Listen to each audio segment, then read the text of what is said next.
There, you on the table. I wonder if you'd mind taking a brief survey. Hey there, Severance fans. Welcome back to your nerdy show.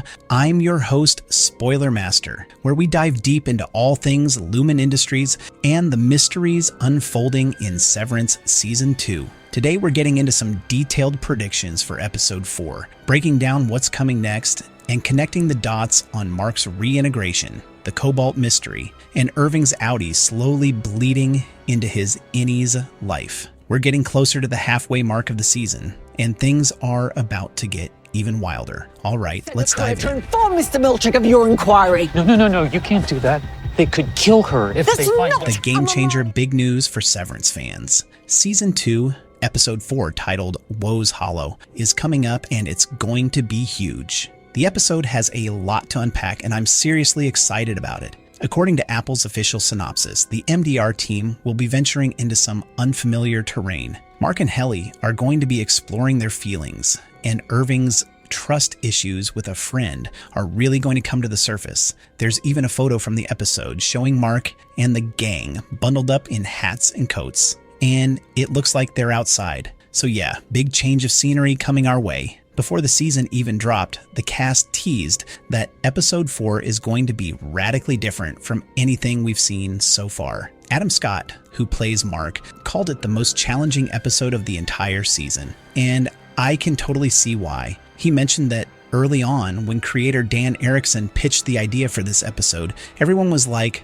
wow, that's a fantastic idea. But once they started filming it, they realized they were actually going all in with it. No embellishments, just pure execution. That's the kind of art we're talking about here. Now here's where things get really exciting. Grace Randolph, one of the first to review the episode, had this to say about the ending. She was initially disappointed after the cliffhanger in Episode 3, but stuck with it, and when she got to the end of Episode 4, she called it one of the greatest scenes in television history. Yes, you heard that right. She wouldn't spoil anything, but let's just say she's hyped, and I'm betting we'll all be talking about it once the episode drops. So be careful of spoilers on social media. You've been warned. Trust me, you won't want to miss this one. The countdown is on, folks. To start out, who are you?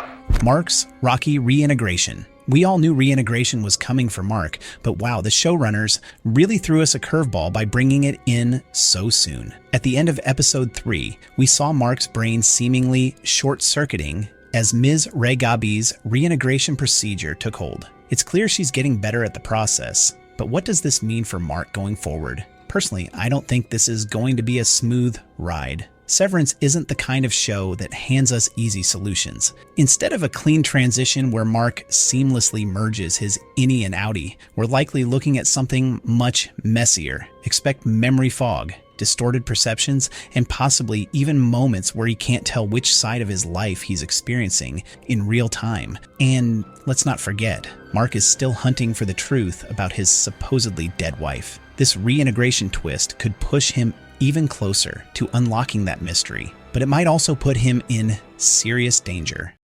Child. Miss Huang. The innie sabotage. Incoming in Episode 3, the innies were running around the severed floor way too easily. Mark and Irving managed to sneak around, collect intel, and even take that eerie Miss Casey picture without much trouble. But if there's one thing we know about Lumen, it's that they don't let things slide. Remember when Milchick used Dylan's love for his family to control him last season? That wasn't just a one-time thing. Dylan's personal baggage makes him the easiest target for manipulation, and we think Milchick is about to use him again, this time in an even bigger way. We might see Dylan unknowingly sabotage his friends, causing a major rift in the MDR group. And speaking of infiltration, let's talk about Helena. Is it just me, or did that moment between Mark and Helly feel way too intense? Fans are divided on whether it's actually Helly, or if Helena is playing some kind of undercover role here. If she is, then she's likely reporting back to Milchick about everything the innies are up to. Dylan G. Come with me, please. Irving and Bert, secret agents. We've been saying for a while that Irving's outie might be investigating Lumen. and episode 3 gave us even more hints in that direction. Irving is getting dangerously close to that ominous export hall elevator, and his Audi's obsession with those creepy paintings might be more than just subconscious leakage. Could he be a detective, a whistleblower, or even a former Lumen higher-up trying to take them down from the inside? And then there's Bert. The way Bert's Audi watched Irving from his car was suspicious. It felt like he was checking in on someone he already knew. If Irving and Bert have a deeper connection outside of Lumen, that could change everything. Maybe they were partners in something before the Severance procedure. Maybe they were even working together against Lumen before their minds were wiped. Either way, I'd bet good money we're getting another Bert sighting soon. And it's going to be big. Are you here to kill me? The goat people. What's their deal? Let's talk about that bizarre goat scene. Mark and Helly crawling through vents and stumbling upon a secret goat room. Pure Severance madness. But the real intrigue here is the leader of the goat people, played by Gwendolyn Christie. She seemed on edge, almost terrified to speak freely. The people in that room looked more unkempt than the MDR or O&D workers, almost like they were being held captive. Something tells me these goat people are part of something much bigger. Maybe they're test subjects in a failed Severance experiment. Maybe they were previous Lumen employees who rebelled and got locked away. Or maybe, and this is a wild theory, they're the ones Lumen is experimenting on for whatever the Cold Harbor project is. One thing is for sure, Gwendolyn Christie is not just a one-episode cameo. Expect these goat people to come back in a major way, possibly even helping the MDR team escape at some point.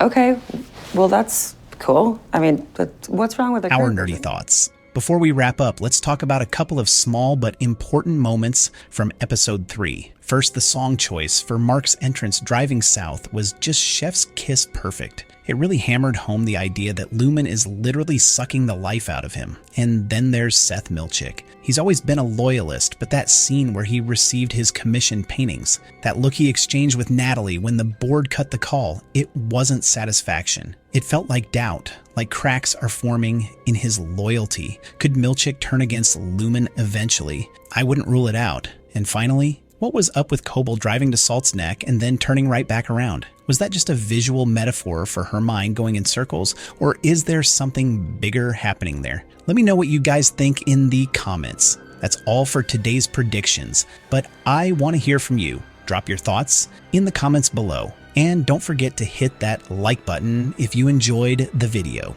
Catch you next time for more theories and twists. No, what the heck, I'll laugh anyway.